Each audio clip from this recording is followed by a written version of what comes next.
guys, welcome to my YouTube channel. Perkenalkan, nama saya Fitri Febriani Sirait. Di sini saya akan mencoba menjelaskan tentang apa itu yang dimaksud dengan penjadwalan proses dan kriterianya, dan penjadwalan proses itu apa aja.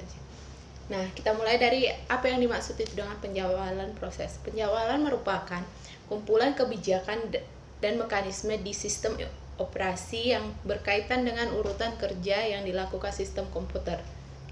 Nah, penjadwalan itu bertugas untuk memutuskan proses yang harus dijalankan yang terlebih dahulu. Nah, kriteria penjadwalan itu ada adil, efisien, waktu tanggap, turnaround time, dan dropout. Tipe penjadwalan itu ada 3, penjadwalan jangka pendek, penjadwalan jangka menengah, penjadwalan jangka panjang. Yang dimaksud dengan penjadwalan jangka pendek itu ya short term, sekunder.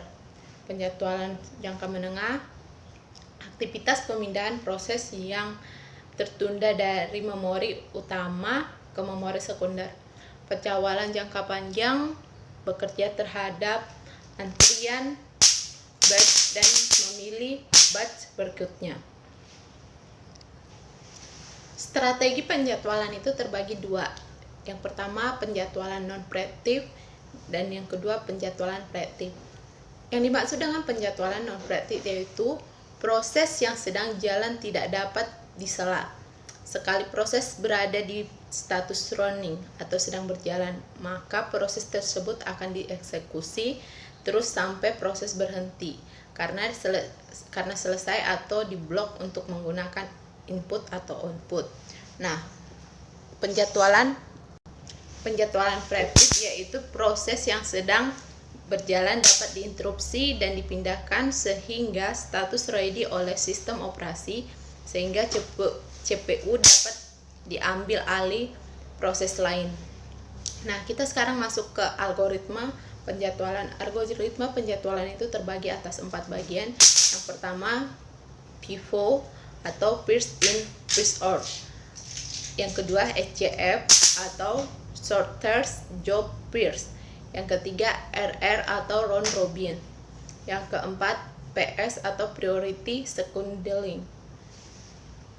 Di sini saya akan mencoba menjelaskan salah satu dari algoritma penjadwalan itu. Saya akan menjelaskan tentang round robin scheduling atau yang biasa disingkat RR. Apa itu RR? Penjadwalan RR ini dilakukan secara bergiliran berdasarkan antrian. Proses pengerjaannya sesaat setiap proses berturut-turut. Proses yang telah dieksekusi prosesor dan belum selesai akan kembali ke antrian terakhir yang ada saat itu, sehingga penggiliran untuk dieksekusi tersebut seperti gelang. Semua proses dianggap penting dan diberi jumlah waktu pemrosesan yang disebut kuanta atau kuantum atau time slice, di mana proses itu berjalan. Konsep dasar algoritma ini menggunakan time sharing. Pada dasarnya prinsip hampir sama dengan FCFS, tapi bersifat preemptif. Proses akan dibatasi waktu prosesnya yang disebut quantum time. Keuntungan dari algoritma round robin yaitu adanya keseragaman waktu. Nah, kelemahannya ada juga. Kelemahannya adanya